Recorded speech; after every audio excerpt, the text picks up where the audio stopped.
you before.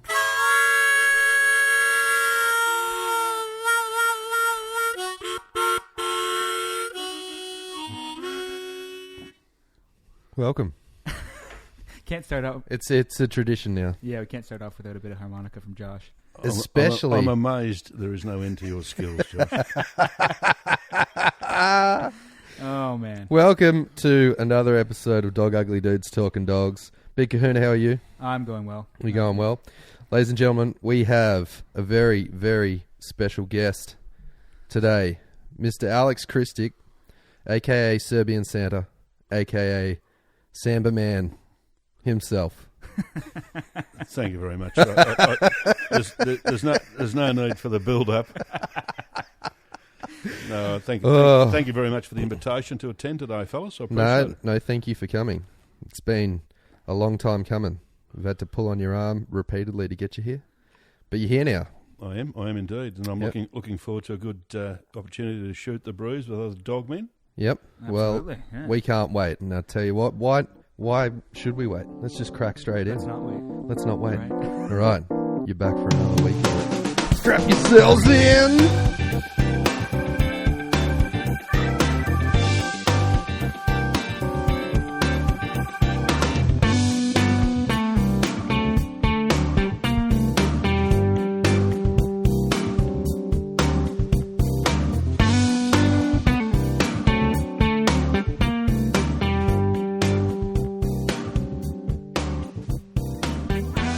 Track. Yeah, that's a good track. I don't think we've had a bad one. No. It's outstanding. Outstanding Yeah. track. I didn't hear it, but it must be right. Through the miracle of technology. Yeah. But just before we start, we'll tell every guest that comes on here we do have a swear jar Oh, this is going to be my good mum for gets you, Alex. naughty. Yeah. Don't worry, I'll pick up the tab for your first one. Oh, Do you, you All right. mean the first do you swear. take Amex? Yeah, but I'll try and keep it. No, I can't keep it to Josh a is standard level. useless with this anyway. I'm pretty bad. Yeah, we got a lot of money going into it already. It almost makes it But harder when you've got a guest with Tourette's, I suppose. Doesn't help, that's for sure. Ladies and gentlemen, you are in for a treat. This man has been doing this longer than both Steve and I have been alive. Yes, yeah. And geez, does he have some stories to tell. Alex, you are the owner and operator of Sambarman Kennels. I am indeed. Yeah. I am, yes. I'm not going to talk about it. I want you to talk about it a little bit. Tell everybody about Sambarman Kennels, please. Look, Sambarman Kennels, in effect, is just a kennel name for the Dogs Victoria, which operates under the Australian National Kennel Council, or whatever they call themselves this week. And it's basic. So basically, in order to become a breeder, so you can register purebred dogs in Australia and in Victoria, you need to pass some examinations and get what's called a breeder's prefix. Mm-hmm. And Sambarman, which is basically a play on words, it's Samba, which are the deer, S-A-M-B-A-R, which are the deer that we hunt a lot. Yep. And man being, the person that runs the kennel. So you are the man. You are the man, yes. Well, yep. that's arguable, I suppose. I don't think it's arguable at all. Before we go any further, I just want to say that your voice is like hot chocolate on here. It's smooth. Smooth, milky hot chocolate. Does this mean we're engaged? With the new laws. Have they passed that in Australia yet? Yeah, I think so. It's I don't okay. know. It's I don't fine. know. It's fine. But, so you have two main breeds that you are. Well, anyway, getting back to Sambarman Kennels. Yeah, getting back to Sambarman Kennels. So, look, in essence, I've been a hunter since, as long as I can remember. I grew up in a family of hunters. Yep. We've always had dogs hanging around. My father always had dogs, and as a little boy, I grew up with hunting dogs. So I think there was never a conscious decision to say, I think I'm going to keep and breed and train hunting dogs. It was just a part of it. It was something that I was born into. Awesome. And I was fortunate enough to have met some remarkable dog people throughout the years. Yep. From whom I learnt a lot. Good and bad habits. I suppose our life's an amalgam of the things that you learn as you go along. That's right. That's the journey in dogs, I feel. It is. Yep. And look, things that we were doing with dogs 40 years ago, probably if people saw you doing that sort of thing now, they'd wig out. Yep. But things have changed. Exactly. So What do you say about that, Josh? I say that adapt or die. adapt or die. We had yeah. a bit of a Exactly. conversation about this in Yeah. a past episode. So Exactly. yeah. Exactly. Yep. So the operant conditioning, classical conditioning, all of the techniques that have been scientifically proven probably to be the most effective and humane techniques is what we use in training our hunting dogs now, and also in training our versatile dogs and our conservation dogs. So Yep. And you've got I've got some of your dogs that you've been kind enough to give to me. I've got a terrier, and what do you mean give you? You paid good money for those dogs. yeah, but you've got the Jagd Terriers and the Deutsch Drahters, which we're going to comprehensively cover a little bit later on the Yes. Drahts. Okay. Yeah, on what, the breed of the week? on the breed of the week. Yes, We're going to cover, which one are we going to cover though? the Deutsch Drahters. Oh, yes. Okay. Well, in Fantastic. Australia, believe it or not, Durchdraht, basically all it is in German, it means German wire hair. Mm-hmm. That's it in a nutshell, but there's a lot that goes behind it. So Durchdraht, the German Durchdraht EV is not recognised in Australia because right. the Australian ANKC aren't a full member of the FCI. They're an associate member of the FCI. So basically they recognise German wire hairs, but they don't recognise Durchdrahters. I have a number of dogs that are dual registered, much to the disgust of quite a number of German wire-haired breeders. But we'll cover that later on. They're going to be banging down the door with the pitchfork later. Oh, and you look, won't be here. some of the Torches and pitchforks. some of the Blue Rinse Brigade will be going off their brain listening to this. They'll be chasing me around the backyard with a chainsaw. Well, that's fantastic. At least. Mate, when did you open when did you start? Look, I started breeding dogs, but we'll go back to where I actually started. I started breeding dogs as a young guy. We were hunting. My father had a couple of labs, and we started off with those as retrievers for duck shooting. Mm-hmm. And then I got interested in chasing feral pigs and foxes and other feral species. So I'll just stop you there for a second. Those people that are listening that don't agree with hunting, don't get upset. You can Don't tune out get now, upset. but we're talking about. Yeah. That's what we're talking about today. Well, hunting. Look, the context, the whole context is using dogs in a practical application. And that's what my kennels are all about. It's actually breeding dogs to do a particular task. Hunting's quite legal in Australia. It's not everybody's cup of tea, but I'm not forcing it down anybody's exactly. throat either. We're not doing that either. So, if in doubt, kill everything and let God sort it.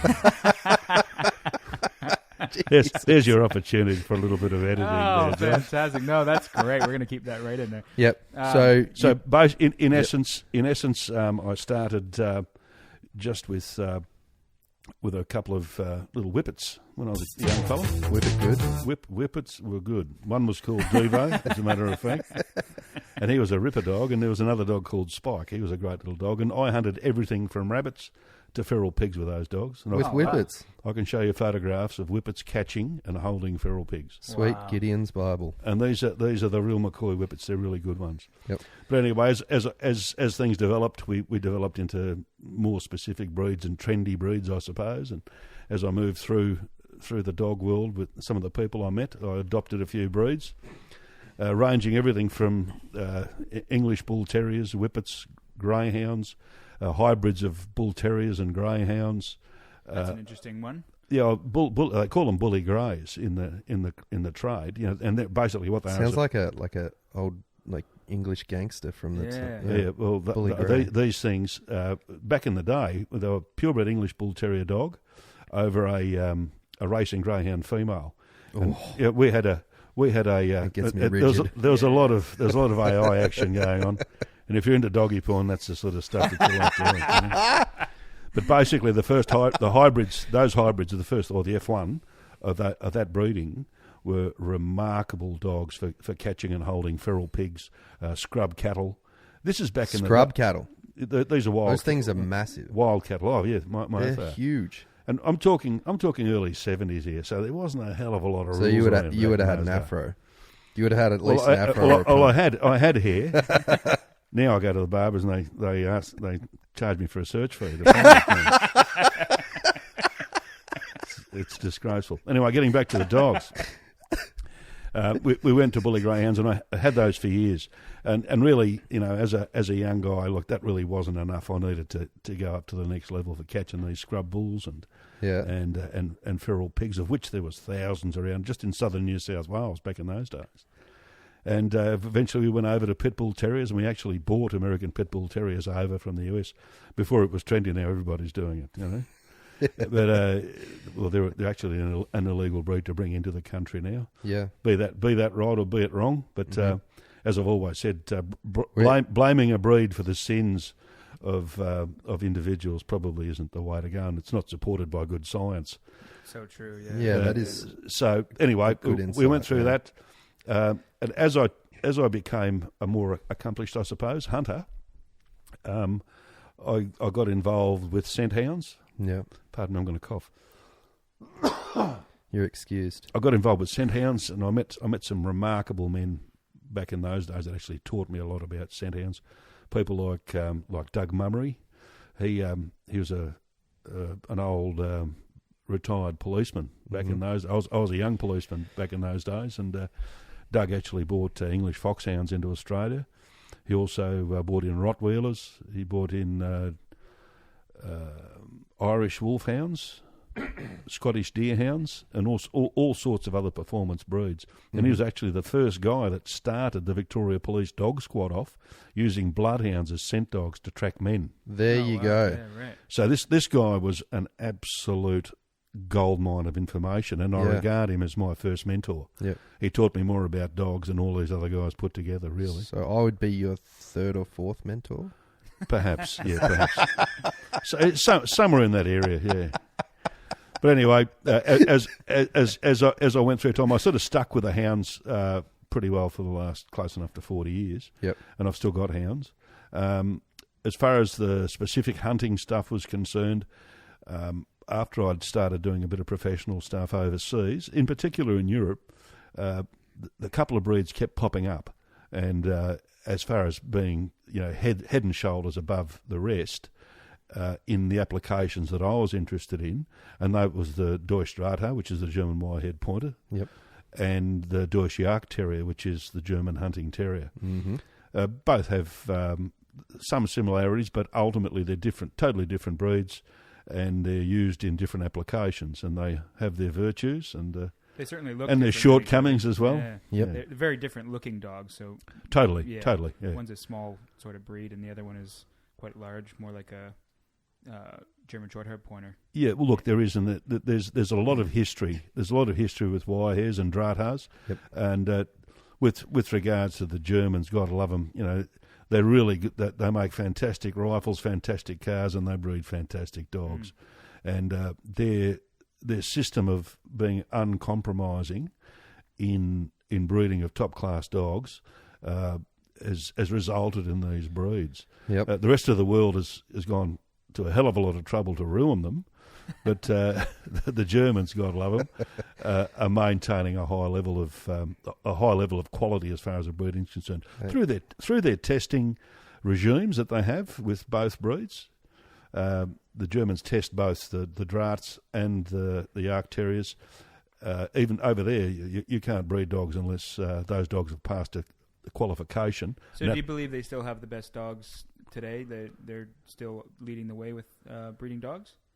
They are definitely right up there. Yeah. As far as the Deutsch Drahthaars or the wire-hairs are concerned, the Germans are a fair way up the tree. But there's some other countries that have got some remarkable dogs as well. Throughout Europe, these dogs they're highly sought after, and so Holland, the Netherlands, of course, Austria, Serbia, Czechoslovakia or Slovak Republic, Poland. There's some magnificent examples of these breeds out there, and these we're not talking about show dogs here. We're talking about hunting dogs, versatile, hardcore hunting dogs. Yeah. But not only the way that the Germans operate with their breeding program, not only does the dog have to be highly functional, it's also got to look the part. It's got to be perfect as far as its appearance is concerned. So they put a lot of weight on the conformation, coat, temperament, everything to do with that dog has got to be spot on, and they give it, everything gets a score out of 10. There's actually even a 12 out of 10 for certain attributes, coat being one of them. Yeah, right. Okay. And it's important to sort of note, one of the reasons why we got you on here is because you are involved with wildlife and conservation detection in Australia. You use these dogs for work like that, not just for recreational hunting. And I want you to tell the audience a little bit about how you integrate these dogs into that work, if you wouldn't mind.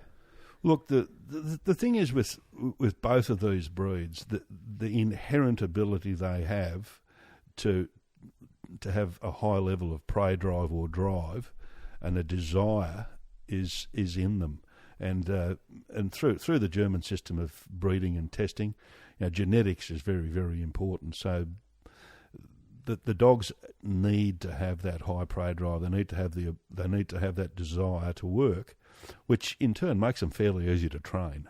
Contrary to popular belief, if a dog wants to work, it will do anything to get the opportunity to work. And we often, as trainers, use various reward systems, positive reinforcement, negative, and punishment, etc.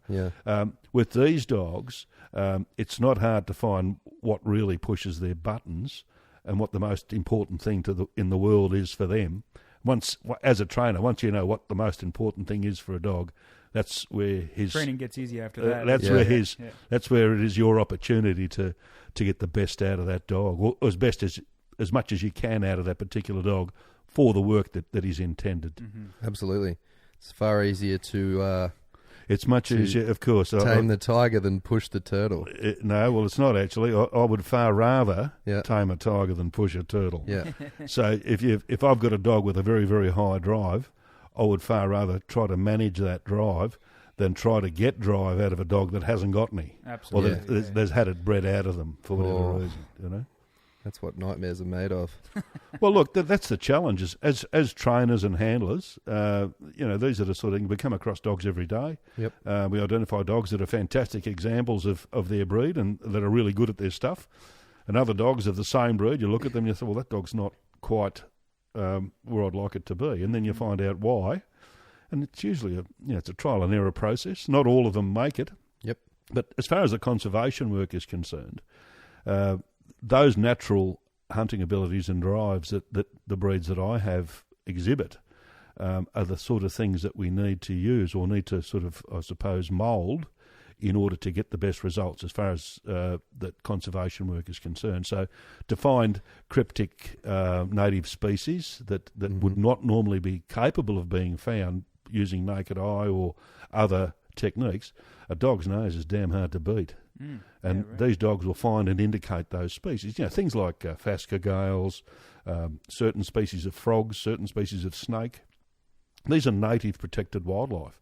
And it's not as if the dogs will come and cause a threat to them. They'll actually indicate to us where they are and assist us in finding them. Yep. Now, do you use the dogs for things like that when there's maybe a development going into an area to find out if those native species are there, or how do you use them for that? That's certainly one of the sort of things that we do.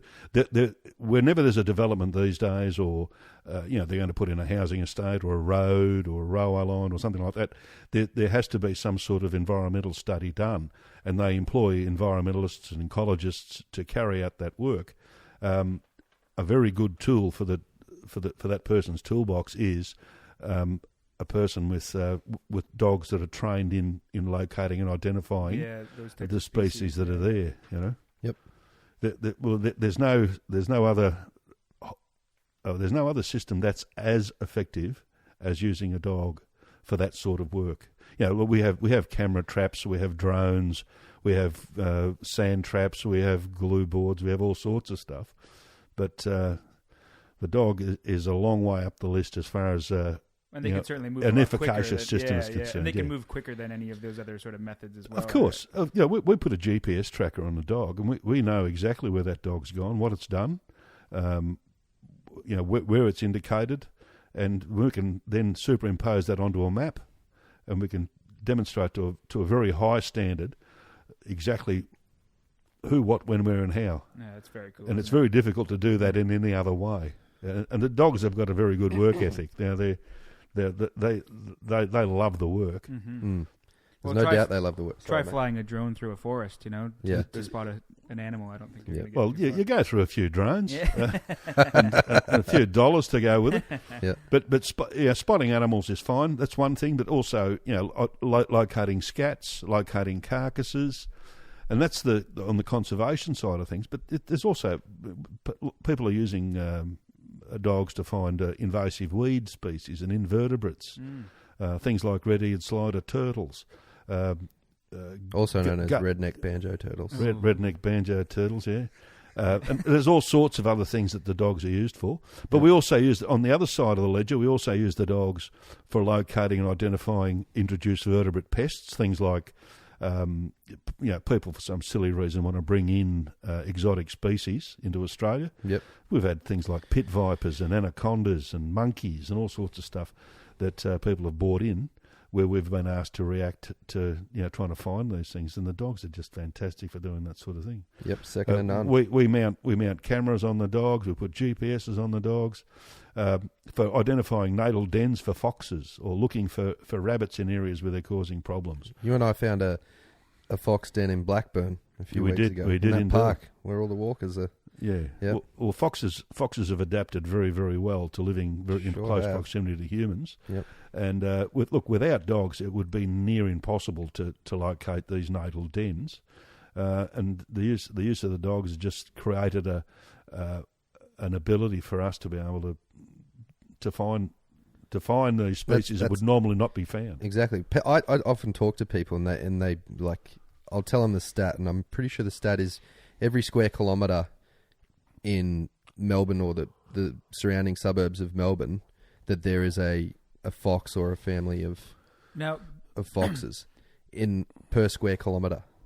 Well, family of foxes sounds nice and fluffy, doesn't it? It doesn't really work that way. This is where I want to. Yeah, this is where I wanted to go. Mum, dad, and the kids, and they're sort of, Can you give us a little bit of an idea about what the fox will do to an area? So people that don't understand why they are a problem, that sort of thing. Well, apart from being declared a threatening process and vermin in Australia, they're not native to Australia. They were brought back here for sport back in the 1860s by the wealthy squatters. And because of the fox's high level of ability to adapt, we talked about adapting earlier.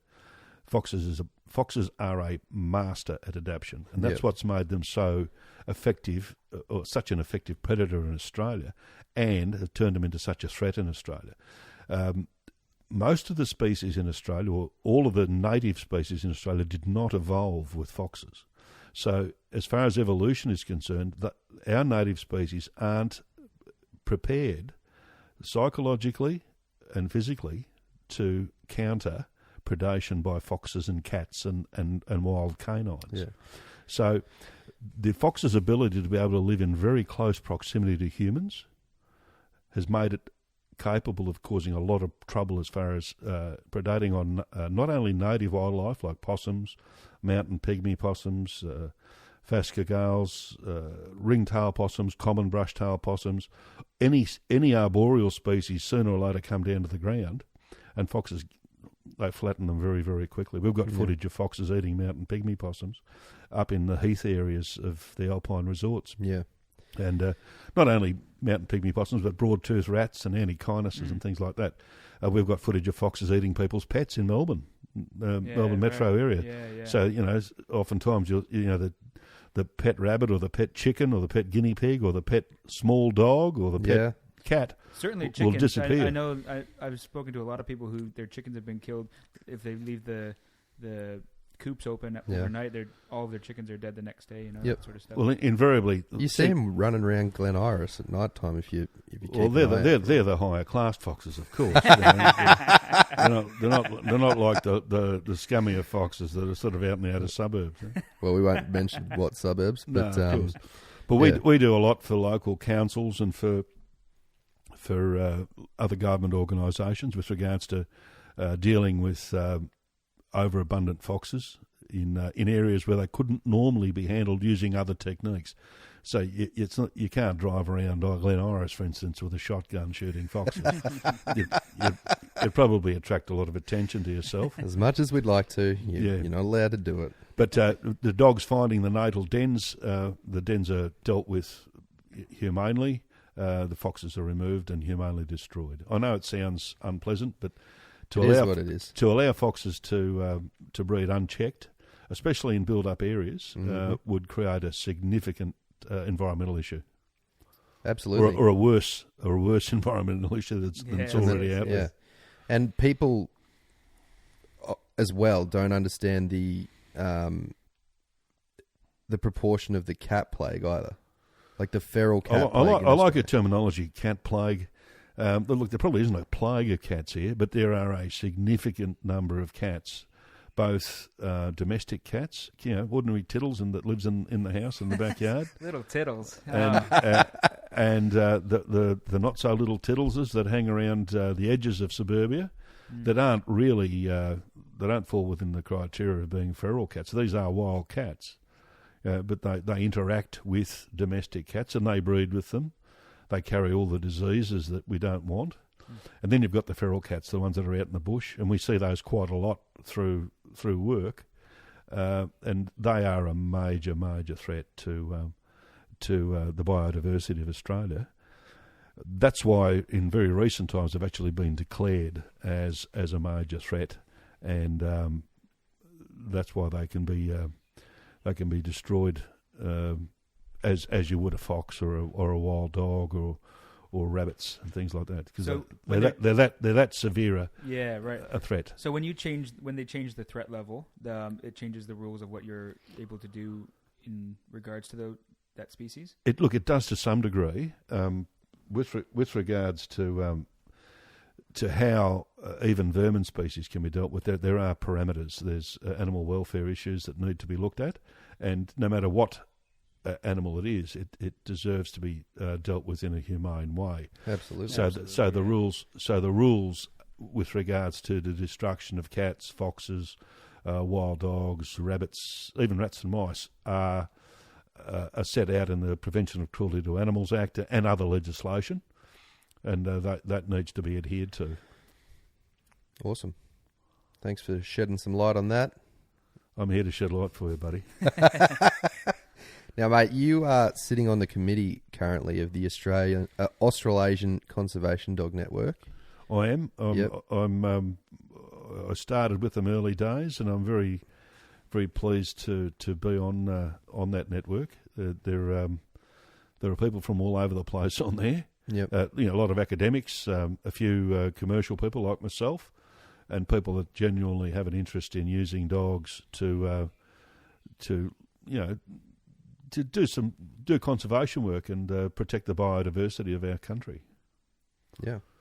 And we're ably assisted by some highly skilled and credentialed people from all over the world, in particular New Zealand. New Zealand are really have demonstrated a high level of leadership in this area. Australia drags its chain a little bit in certain areas, but we're catching up. You're getting there. Oh, good stuff. Yeah. Yep. Well, we certainly hope to have you on a lot more on the show, and maybe we'll have a few updates about that. I don't mind coming on as comedy relief from time to time. Thanks for chatting to us so far, mate. Up next, we've got Breed of the Week, and Uncle Al's going to be talking about a breed that is very dear to his heart. We've already spoken about it a little bit. That's not the Nova Scotia duck tolling retriever. So you've listened to that little episode. Little ducky dog. Little River Duck Dog. Yeah. No, coming up next, we're talking Deutsch Drahthaars. I don't know what breed that they could be. Maybe a Whippet or a small Bichon Frise. But if you stick around, you will see. 'Cause it's time for breed of the week. I don't know what breed that they could be. Maybe a Labrador or a BSMG. But if you stick around, you will see. 'Cause it's time for breed of the week.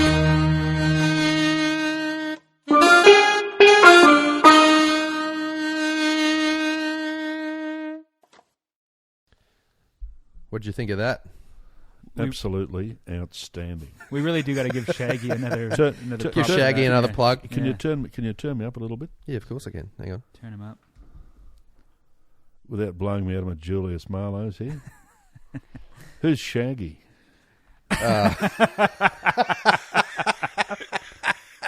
He's Serbian as well. Shaggy used to be like a... Shaggy's not Serbian. Shaggy was like a Serbian. You know, I know Serbian. got me Like, on the camera. It wasn't Shaggy. me. Nothing doing on the sofa. It wasn't me. You sound like an Israeli with a hair lip. Yeah, you know who you sound like? You sound like what's that guy's name who does that new show? A Jew without a roof in his mouth. Yeah. It's like Sylvester Stallone sleep talking. I do like the moustache. It's nice. Thanks, Moustache. mate. Yeah, He's looking good. The reason I grew a moustache is so I could look like my mum. That's what us Serbian boys do. We like to look like our mothers. My sainted poor mother. She should be rolling over in her grave.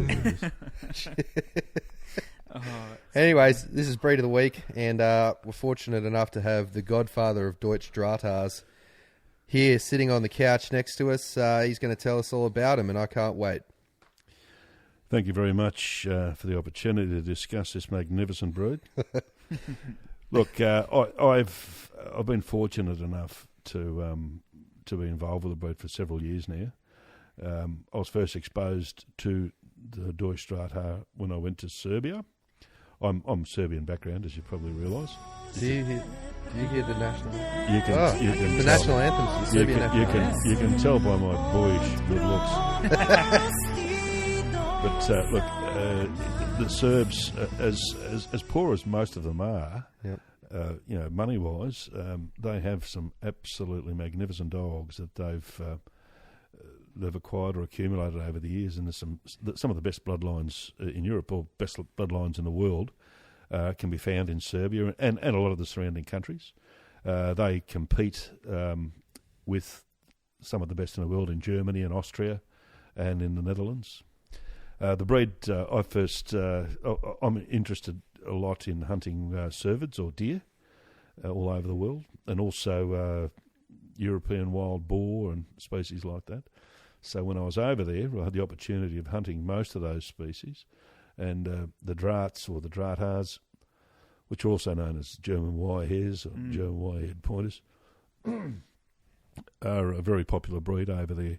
Out of, I suppose, all of the dogs registered in Europe as versatile hunting dogs, Drahts are disproportionately, by far, the most popular. Yep. And there's a good reason for that. These things are damn good hunting dogs. They're also good. They're also good family dogs. See, in Europe, you've got a situation where most of the people haven't got the luxury of having great big properties where they can keep half a dozen dogs out in the backyard and go hunting with them. Most people live in apartments or small houses and in tenements, and they need dogs that can do it all pretty well, be their hunting dog, but also be their family companion, their pet, and the protector of the family. And Drahts fall fairly and squarely right into the middle of that. If you could explain a little bit, what is their sort of method of hunting? Like, how are they used? There are a number of different methods that are used with Drahthaars and other versatile breeds. For instance, in Germany, there's an organisation called the JGHV. It's about a 30-letter word in German. I'm not even going to attempt to pronounce it. But they are basically the hunting dog testing organisation that set down the standards as to what hunting dogs should be able to do, and then they actually certify dogs to be used in the field as hunting dogs. So there's a checklist of things that dogs got to be able to do in order to be used for that purpose. You can't take an uncertified dog out in the field to hunt in Germany. The dog needs to be trained, it needs to be certified, it needs to be able to do the job. Yep. So basically what they do is they divide it into two basic areas. Before the shot, which means the dog goes out and it finds game, indicates the game, the hunter shoots the game, then after the shot the dog either goes and indicates where the game has fallen, or if it's a small enough animal, the dog retrieves the game to hand. So in essence, they're the two areas that you're looking at. The dogs are also used for flushing game, like for flushing European wild boar out of forest areas. A lot of Germany is covered by forest, as a lot of other countries in that area are. So they're hunting fairly heavy cover, and they're flushing flushing wild animals to waiting rifles. And that's another reason. So they'll send the dog out, and the dog will almost herd them back towards. Well, it'll flush them if you divide something into, say, we'll use a chessboard as an example. So the hunters will be at one end waiting, while people will be driving the dogs through towards the waiting guns.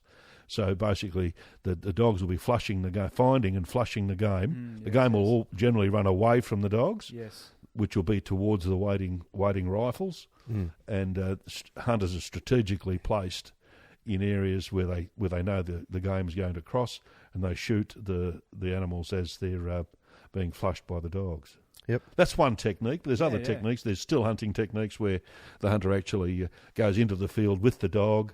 The dog's cast out, or it's released in front of the hunter, and the hunter watches the dog until it indicates the presence of game, which is usually in the form of a point, a classic point. And the wire hares point as well? They do, they do. And the hunter then identifies the fact that there's game present. They'll usually put the dog in a woe, which means stand still. They'll walk up, they'll flush the bird or the animal, whatever it is, shoot it, and then they'll send the dog in to recover it. Very awesome. Good. Mate, what we like to do on here, whenever we talk about a breed on Breed of the Week, is just cover off on a little bit of history of it. And I know that you are pretty across the history of the breed. We don't go into enormous depth, but we touch on it a little bit. So fire away, please. Well, in the beginning, there were wolves. No.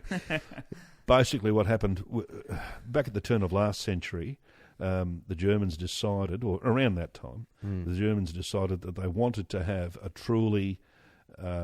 German, truly versatile hunting dog that they could use for the purposes I just described earlier, as a good dog before and after the shot, to find game, to be a good companion, to be a good family dog, but also to be a good, attractive dog, a dog that's impervious to weather. That's why they put so much emphasis on coat when they're referring to their dogs. They give it's very important for them to have proper coats. Yep. And that's strictly for a practical application. You know, if a dog's in sub-freezing conditions in snow or ice, it needs to be out there to be able to do its job without being unnecessarily uncomfortable. Yep.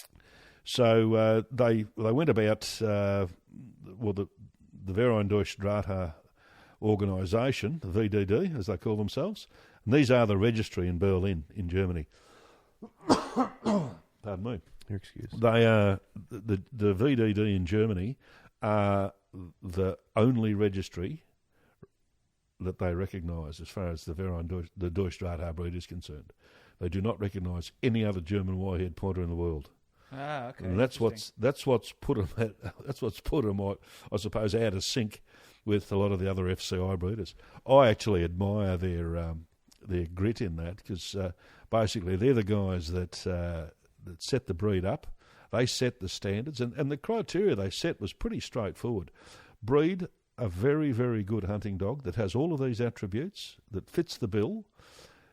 They weren't particularly concerned what breeds went into the dogs, provided that whoever the breeders were selected to do the breeding, were honest and put in accurate records. And as we all know, the Germans keep good records. Very, very good records. That's a little matter in Nuremberg cost them a fair bit. But, I knew you were going to say it. But I knew you were going to say it. Their record keeping's absolutely impeccable. Their ethics are impeccable. They set down the standards. They have a testing protocol and testing protocol procedure. There's 3 levels of testing involved. That's the spring test for pups. It's basically what they call the natural ability test. And then they go to the next test, which basically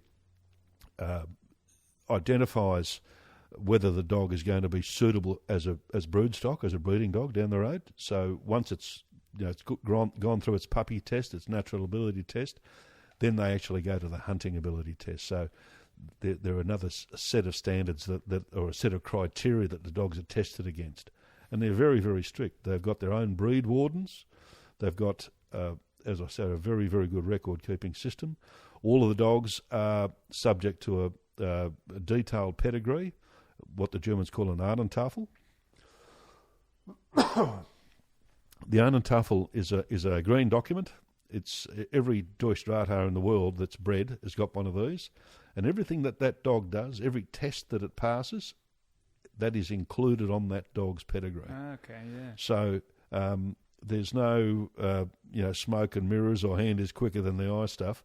The dog must be able to pass those tests in order to get accreditation. And there is a long list of skills and abilities that the Germans set down for this sort of thing.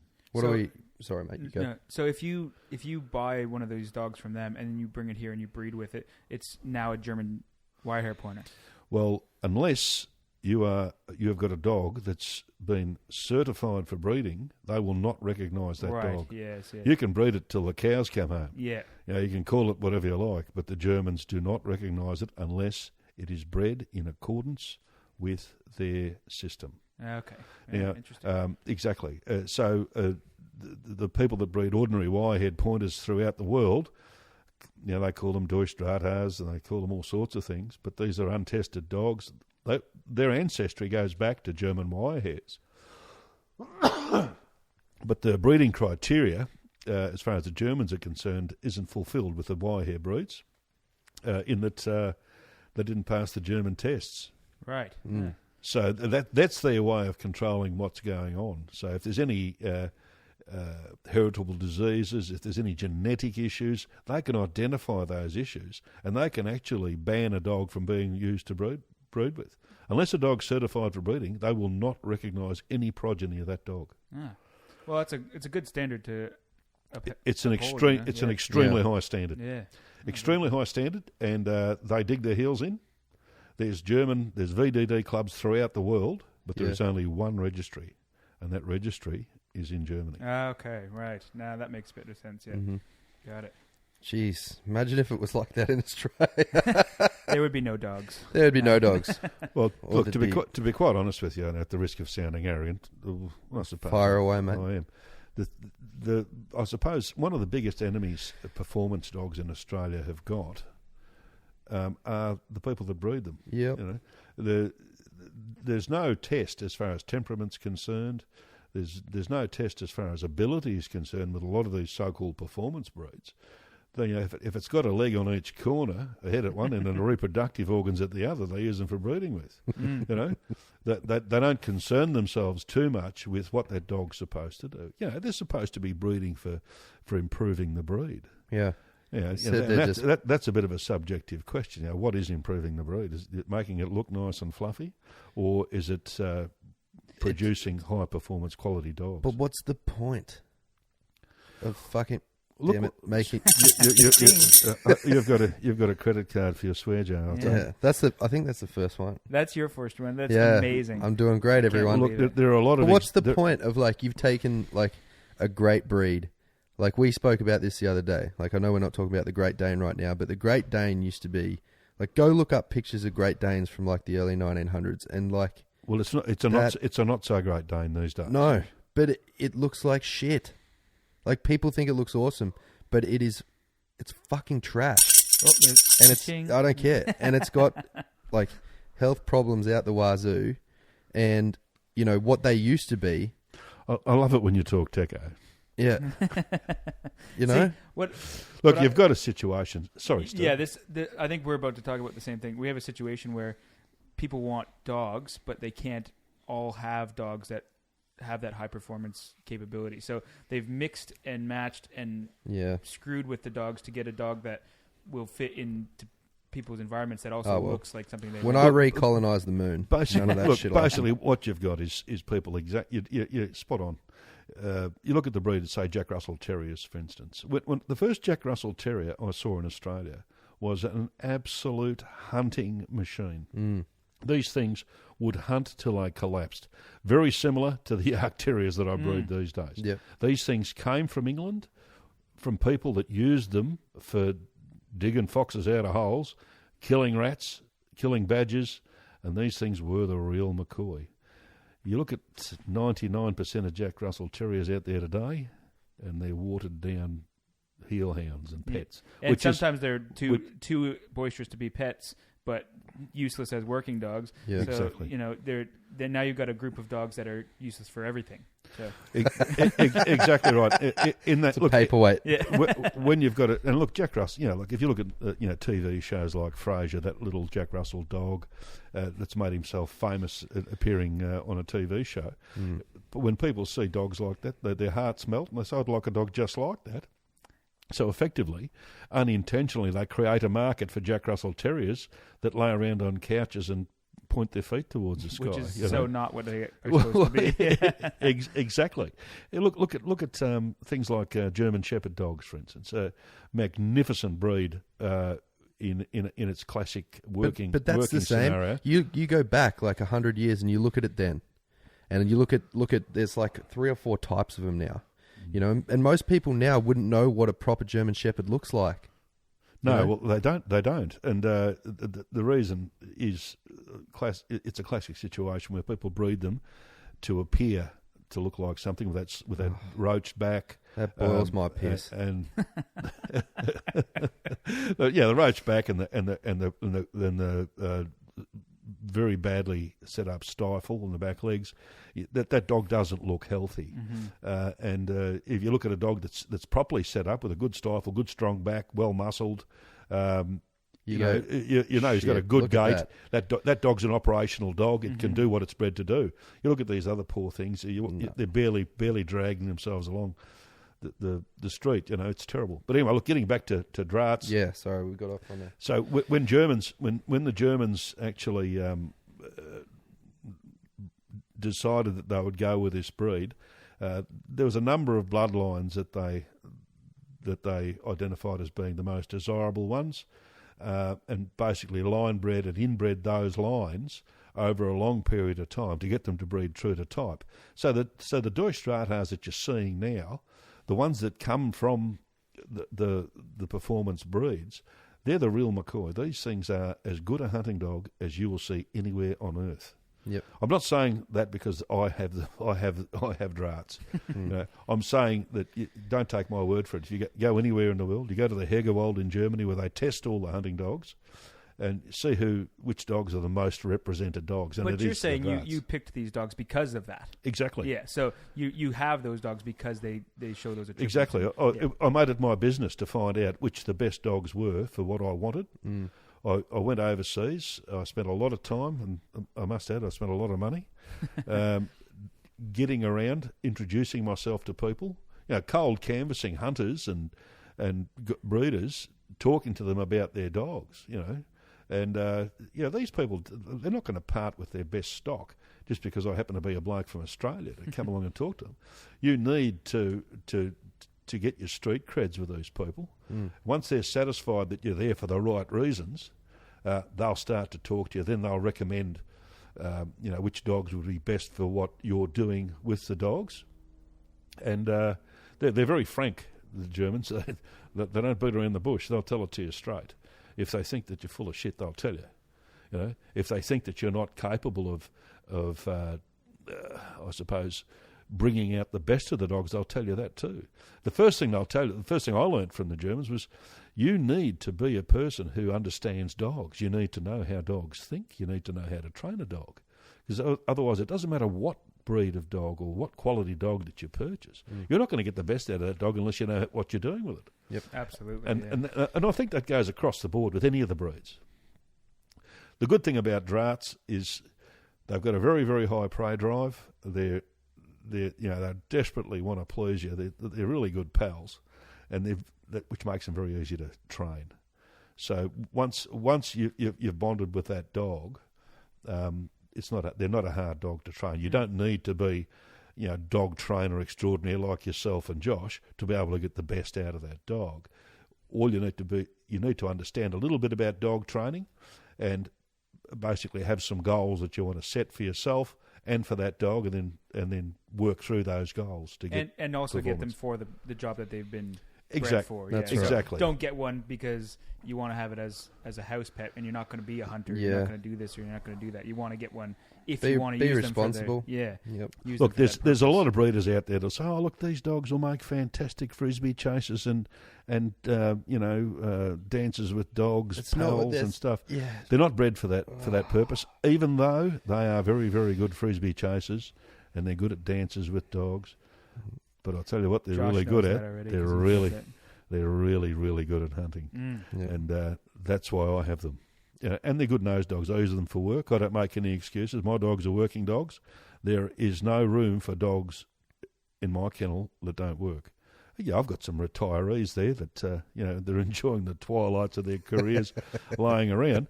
But Marlborough Reds and Crownies. yeah, exactly. Yeah, all Smoking around. Marlborough Reds, drinking Crown Lagers. It's a plug. But these dogs need to be able to cut the mustard operationally, as do police dogs and sheep dogs and cattle dogs. You know, you don't keep dogs for the purposes of collecting dogs. You keep them for a good reason, and that improves the breed. And I won't breed with dogs that haven't demonstrated high levels of ability. I've got a question for you, Alex. If you take one of these dogs and you train them up for something like search and rescue, if you set them off into a, let's say, a forest type scenario, will they stick to task, or will they go back to their Genetic, roots and their genetic roots and go to, there's a samba deer over here, or there's a boar over there? Can they be used for those other applications? Look, the simple answer is all of the above. Right? It's going to boil down to you as a handler to be able to identify the strengths and weaknesses of your dog. Just because a dog happens to be a certain breed, it may well make an outstanding search and rescue dog, and they do. These dogs have got fantastic noses. I know for a fact that they've, the guy that we sold Tex to, so he's actually contacted you, asking you for drahts for search and rescue work. Do you reckon they'd work, or? Look, they probably would, but there's probably other breeds that I would recommend over drahts for that sort of work. No doubt.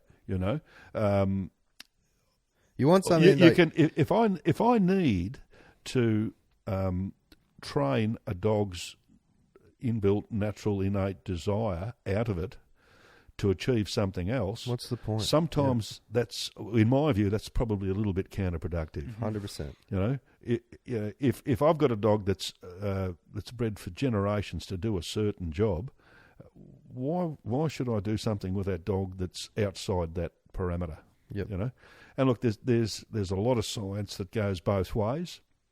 And there's a lot of people that'll tell you can go and get a rescue dog out of the pound and it'll do exactly the same job. Mm-hmm. In some cases, yeah, exactly. And in some cases, yes, that's right. If it's got the right drives, but in a lot of cases, that's not the case. Mm-hmm. True. As nice as it would be to be able to say that or to do it every time, you do it. But the short answer to your question is, you can train drahts, no problem at all, for search and rescue work.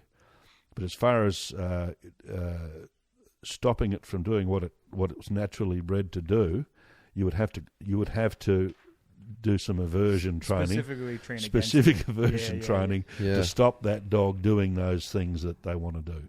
Yep. It's even with the best trained dogs you see around the place. One of them will see a cat scout on the road and it'll lay down and roll around on it and do that sort of stuff.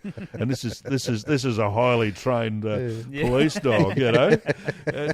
Dogs do dog stuff. They're just dogs, and they happen to be really good at certain things, but still, they're they're like humans. None of them are infallible. Yes, especially Josh. In particular, Josh. Yeah. I'm flawless. Yeah. Mate, that's fascinating insights into the draht breed. I appreciate your time on that. But before we finish on it, give us a fun fact about it. Come on. With drahtas. Look, I've got some funny yarns. I don't know if it's appropriate. The swear jar would have to. Oh, that's all right. We'll give you $20 credit. And there's some and there's some disaster, horrible stories that you'd rather not talk probably about. Probably not those ones. Yeah. But look, as I said, dogs will do what dogs do, and we did a thing to camera a couple of years ago down at the Docklands where one of my dogs, we were using one of my dogs to identify rabbits in rubble that had been dumped under the Balti Bridge. Just identifying, rabbit. I've read that article in the sites, news. And the camera crews are videoing in on old Doc, and he sits there and he just starts licking his testicles while they're doing the thing. And the journo looks at me and he goes, "Why is he doing that?" And I said, "Because he can."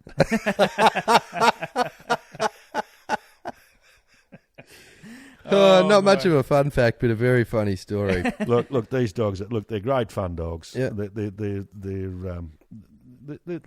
a dog. They like to play and do all sorts of doggy stuff. Yep. But at the same time, like just getting while we're on talking about dogs, in recent times here in Melbourne, there was a tragic situation where a German Wirehair, or a dog, apparently a German Wirehair, I'm not sure exactly what its breeding was, killed a little child, a 13-month-old infant girl, in the family home. And it was a classic situation where people say, "Oh, look, the dog killed the child in the home, therefore all these dogs are bad." It's that's not the case. It's obviously a situation that occurred with one individual dog in a scenario that's not ideal. People need to remember, no matter what breed the dog is, it's a dog. It thinks and it acts like a dog. If you leave any dog unattended with a child that age, the repercussions could be dire, and you wouldn't wish that sort of thing on your worst enemy. Not at all. Absolutely But unless you can control dogs, unless you can manage them, you really need to consider what sort of dog you're going to get and what you're going to do with that sort of dog. You know, we tend to humanise dogs a little bit much, and I think that's as a result of a lot of the pressure these animal welfare organisations are putting on people. But look, we're all all the guys sitting here are dog lovers. We use these dogs. I know I use my dogs for work, but I still love my dogs. Oh, absolutely. Yeah. But I know what my dogs can do and what they're capable of. So you need to be aware that no matter what breed it is, it's still a dog, and it thinks and it acts like a dog. Yeah, I mean, you see these funny pictures, they quotation funny pictures where kid is laying on top of a dog and all this sort of stuff. And to me, that's just like, you know, you're asking for trouble. You're asking for trouble. In a lot of ways. It's not funny to me at all. I don't find that stuff, cute. No. I see that as that is a disaster. That's a classic. That's a classic opportunity to teach people about what not to do with dogs. Absolutely. Yeah. Yep. The one thing probably worth covering now is actually watching dogs, the signals that they give before they bite. Oh, and there are so many signals they give before they do it. Of course, the yawn, the lick lip, the white, the half moon eyes, all of that sort of stuff. Most people aren't aware of. So if you are a person thinking about buying a dog, go and talk to a dog trainer. Get him to have a look at the dog if it's a rescue dog. There's some fairly basic tests you can run them through, and then you can work out whether or not that dog's suitable for your purposes. And you can rest easy, like that's the thing that I've found with. Easier. Easier. Yeah. But the thing I find with people is that they feel that they know as much as I do because they've had dogs their whole life, and I'm like, well, if you're gonna run into it with that attitude, then you get what's coming. That's the same as saying I know as much as a doctor because I've gone to the doctor my whole life. Exactly. Yeah, so, exactly. Or Dr. Google on the computer. Yeah. You go and watch 2 YouTube clips about saying how to teach a dog to heel, and all of a sudden you're an expert.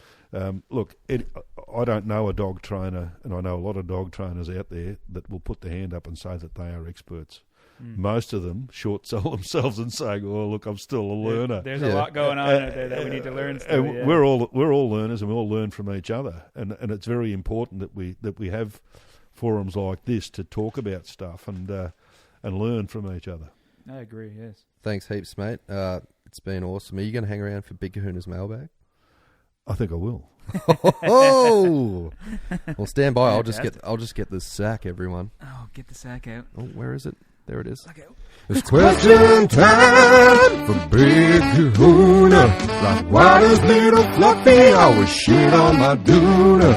Why she bite my girlfriend when I'm trying to spoon her? And all these questions and more on Big Kahuna's mailbag.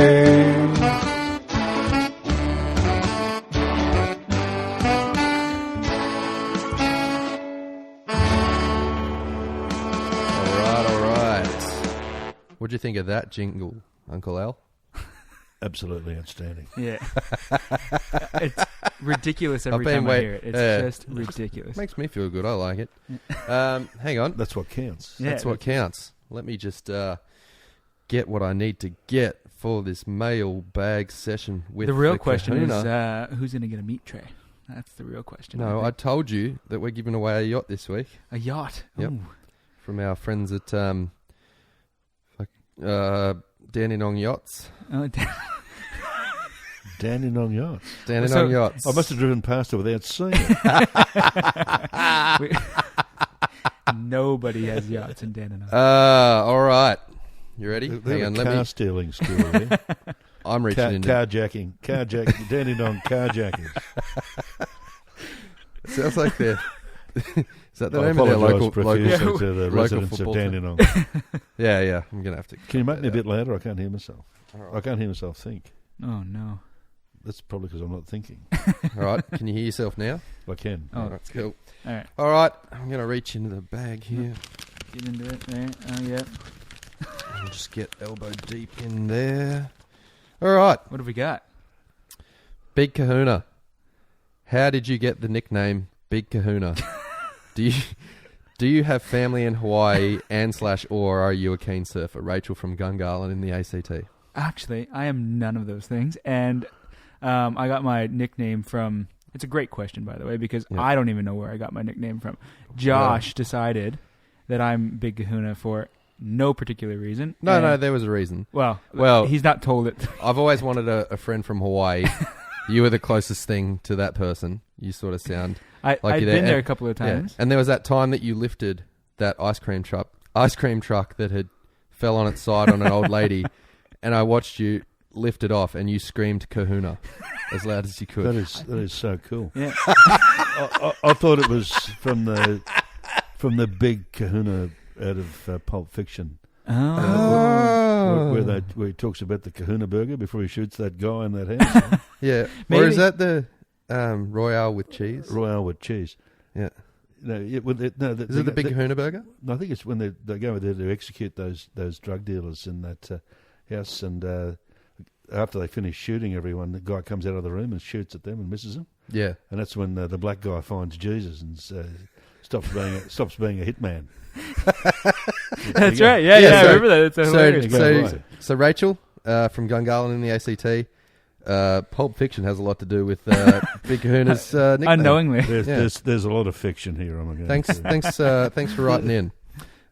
Next question. Hang on, let me just do it. Get it out of the bag. Geez, she's a deep one. Oh, boy. That's an old bit of cheese.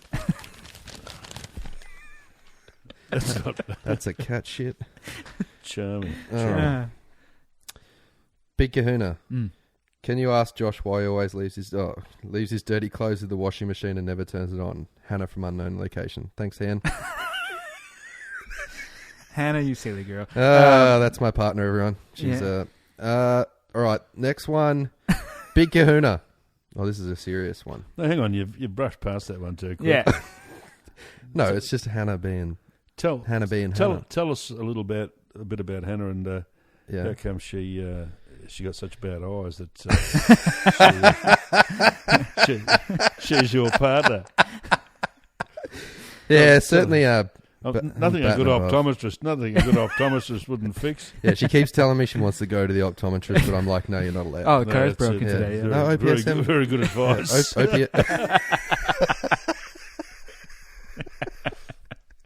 Oh, As we all know, classic. Josh bats above his weight with his gorgeous Oh, partner.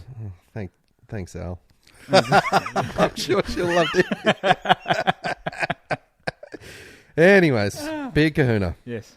This is a serious one because I've read this one before. My husband and I just recently had our first child and brought her home for the first time. What a special time and special memory. Absolutely it is. So true. However, our German Shepherd, Boom, growled at her when we first tried to introduce Boom to her. It upset me that Boom reacted this way, but I couldn't ever get rid of him. He's been with my husband and I since before we were married. What do I do? ? Exclamation mark. That one's from Amelia in Morningside in Brisbane. You're going to have to put your child up for adoption. No. No, you're not going to do that. No. Al's left. Yeah. He's gone. Ladies and No, of gentlemen, course. Sambarman has left the building. Of course, you're not going to have to go do something like that. But you know what I would be doing in this situation? Now, What? this goes to a lot of people out there that are bringing kids home to like a dog that's been in the house for a long time. Yep.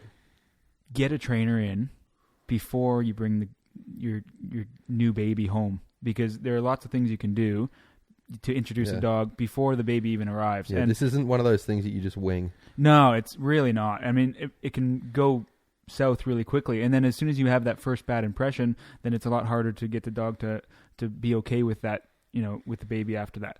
So at this point now, you're probably looking at doing a lot of management techniques and making sure that you would always want to do this anyways, but never letting your child and the dog be alone together, or even just even if you're in the same room and the dog is over near the child, it takes 1 second for something bad to happen. Not even, and if something bad happens, you don't have time to react. So you're going to have to make sure that the dog and the child will never be in a situation where something bad can happen. Mm-hmm. And in some ways, maybe the growl is a good sign, because it will put you on edge. Whereas most people don't have enough of that edge. No, it's a good early warning. Yeah, that's right. But it may help now to get a trainer in. Yeah, I would definitely get a trainer and start doing some counter conditioning and those types of things, which we can talk about on another episode. But certainly some desensitization and wearing off the novelty of the baby being around, and giving the dog a lot of attention and making sure that he doesn't feel like they're getting replaced and the baby's the reason for that. Master and hound dog behaviour and training, Amelia. Look it up. You get to meet just on that. That's outstanding advice. And I think a lot of people use this as a bit of an afterthought. You should be preparing this months before this child's due to come home.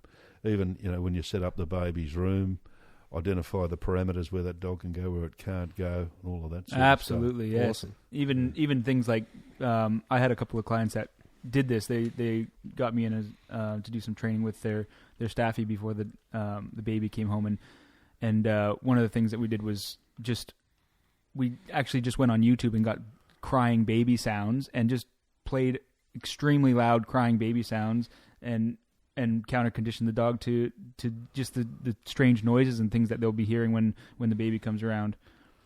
Desensitizing that lure drive and stuff. Yeah, like exactly. That. Yeah. Yep. Awesome. So there you go, Amelia. Right, last question. Oh, does Amelia get a meat tray? Well, we don't know yet because we have to do the final question. Well, Hannah certainly doesn't get a meat tray. Hannah, you're not getting a meat tray. She might be a vegetarian. That is true. In which case, we'll give you a whole bag of eggplants. Outstanding. Eggplant, yes, because you can make a lasagna out of eggplant. You can make eggplant lasagna. You just have to. Let me know. Welcome to Master Dog Chef. Anyways, okay. Yeah. Last one. Get it? Oh, it's so deep. Oh. It's just deep in there. All right. This is the mailbag we're talking about, ladies and gentlemen. Anyways, Big Kahuna, Biggie K. The other guy on the show mentioned you trained a dog for search and rescue work. The guy on the show. His name's Josh, everyone. I'm super keen to try and train my 8-month-old lab cross for search and rescue and want to volunteer. How should I start, and do you know of any organisations I can contact to get involved with? Thanks, Bree from Melbourne. And in fact, that's actually even though you didn't know this, but that's a much better question for Josh than it is for me, because Josh is intimately involved with a couple of these organisations. So, Josh, take it from there. Okay, well, Bree, my name is Josh. Basically, what you're going to want to do first is identify whether your dog has the right characteristical sort of traits to be able to perform the job. Just because it's a Labrador cross. Is there a group that does that? Is there anybody that does that? Yeah, for sure there is. Here you're from Melbourne. There's a married couple called Jeff and Dee Smith, and Dee both lovely people. We had to take text there to get them to sign off to send to South Australia so that he could go and work for the urban search and rescue teams in Adelaide. What are they, assessors, are they? Well, Jeff and Dee are. Yeah, they're awesome. Hopefully I'll get them on here one time. Hopefully we'll they agree. But But if yeah, they listen to so our first episodes, then they definitely they're won't show. definitely not coming on. Yeah, give me 1 second. What's it called? I think it's Search and Rescue. Let me just typey. He's the loudest typer on the planet. If anybody can hear that. Search and Rescue. He's got fingers like bratwurst sausages. All right. You got to picture this. Yeah, it's called. Well, you've got SADA, so Search and Rescue Dogs Australia, or you've got one called Southern Cross Search Dogs. So if you go and look for them on the internet, that's pointing you in the right direction.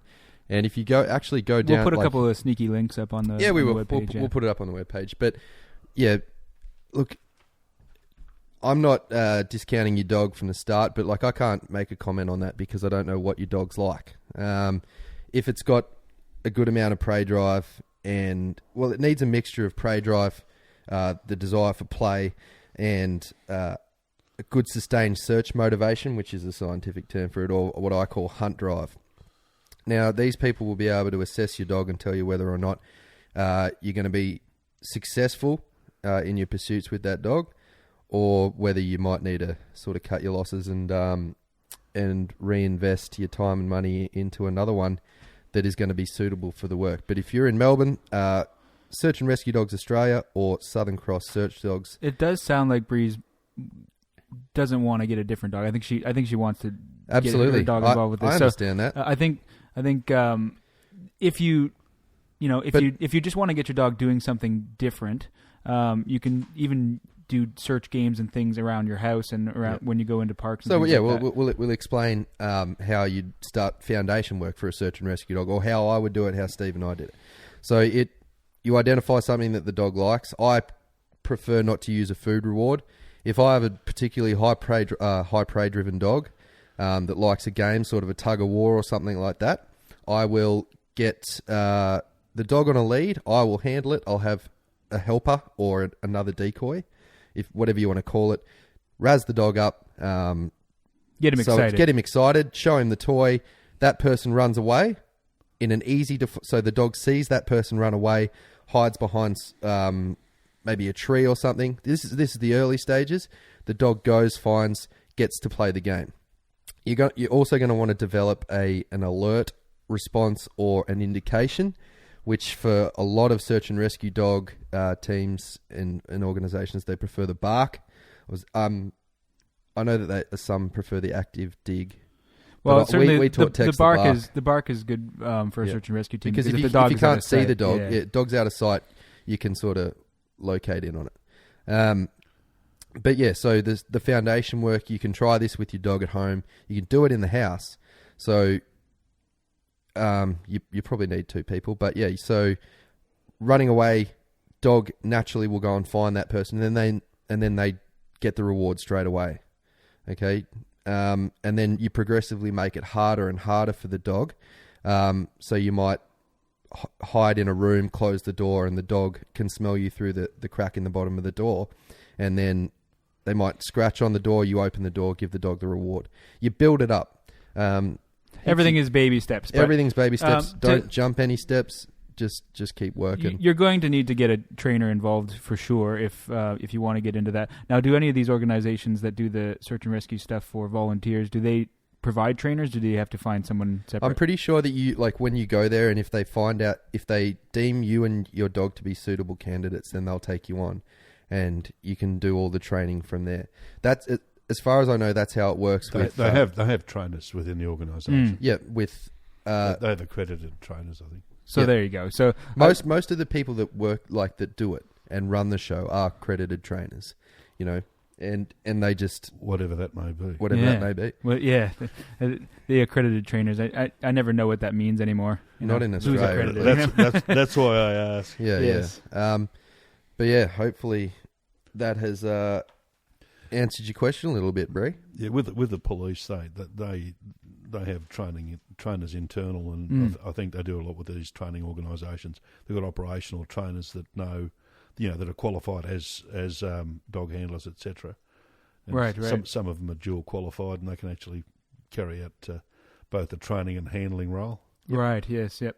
Even though they're different roles. Yes. Absolutely. Very different. Very different roles. But that concludes Big Kahuna's question time with Big Kahuna So where do you get the body parts for finding cadavers and stuff like that? I've never trained a cadaver dog, but they make things. Come and see me.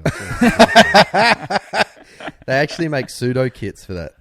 No good. No good. I agree. You can't beat the real I agree. thing. You can't beat the real thing.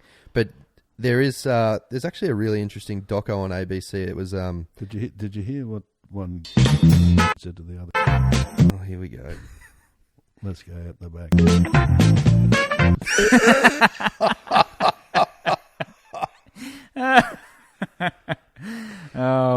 Insert. There's your little editing. Yeah.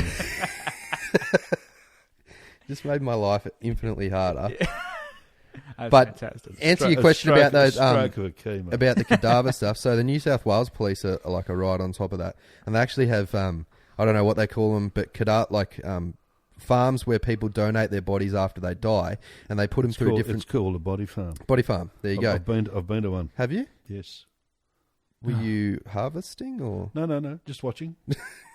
No, they actually, it's used for a lot of. It's a forensic body farm, and they use them for finding, for identifying the length of time it takes for bodies to get to a certain level of decomposition. Documentaries on this. And also entomologists, when they're looking at, say maggots, fly larvae, maggots to mature flies, they can narrow down a time of death, and that's very important. But down to hours, and down to hours, even, down to hours. So it's remarkable stuff. Yeah. There is one not far out of Sydney.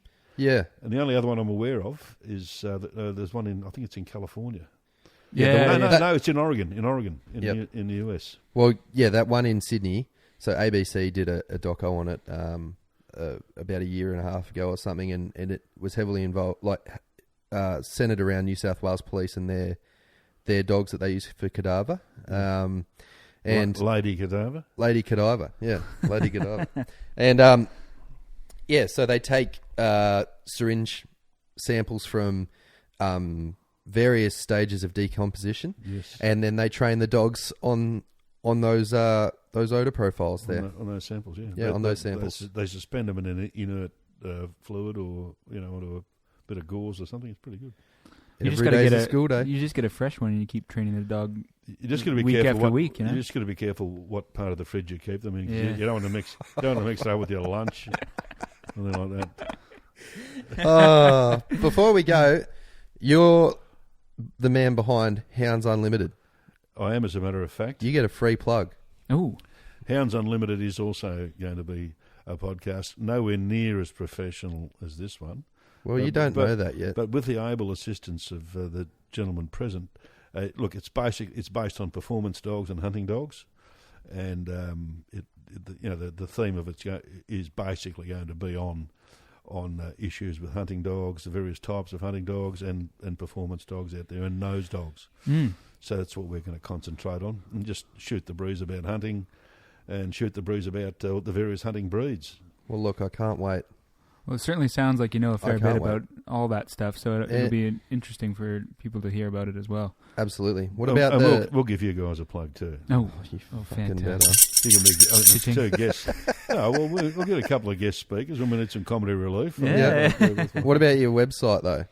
Yeah, houndsunlimited.com.au. We've recently been advised that we are now a Garmin dealer, so we can... well, give me a terrier collar. We can... I won't give you anything.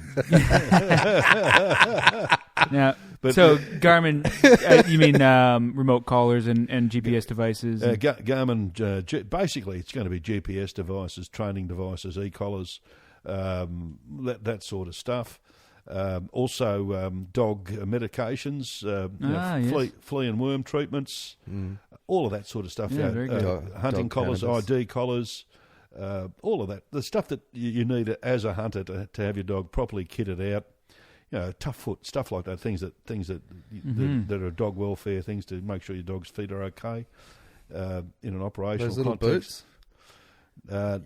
Get No, them. the little boots are the little Iditarod husky boots. Haven't tried those. They look probably a little bit gay on a hound, you know. But apart from that, it's all right, you know. We'd have to get them a rainbow coloured collar. We don't have those in stock. We don't. But we do manufacture all our own collars and leads and stuff. So yeah, keep your eye out for Hounds Unlimited on the Facebook page if you have any questions about hounds and versatile hunting dogs or terriers. Yep, that's where you go. Oh, very good. Well, Alex, thank you so much, mate. Thanks for being here. Kahuna, Absolute pleasure. how good was it? Oh, so good. Yeah, it's just a big fountain of knowledge just spilling out. Yeah. Falling all over the couch Falling over out. there. I'm going to have to clean it. This is very bad. That's it for another episode of Dog Ugly Dudes Talking Dogs. Yes, Thanks for joining us if you did. If you didn't, Join us well, next time. join us next See you time. next time. Thank All you. right. Thank you very much. Are we putting the outro song on It's again? on already. It's on already. What's that? See you later. Bye. Bye. As your grandson says. Bye. Bye.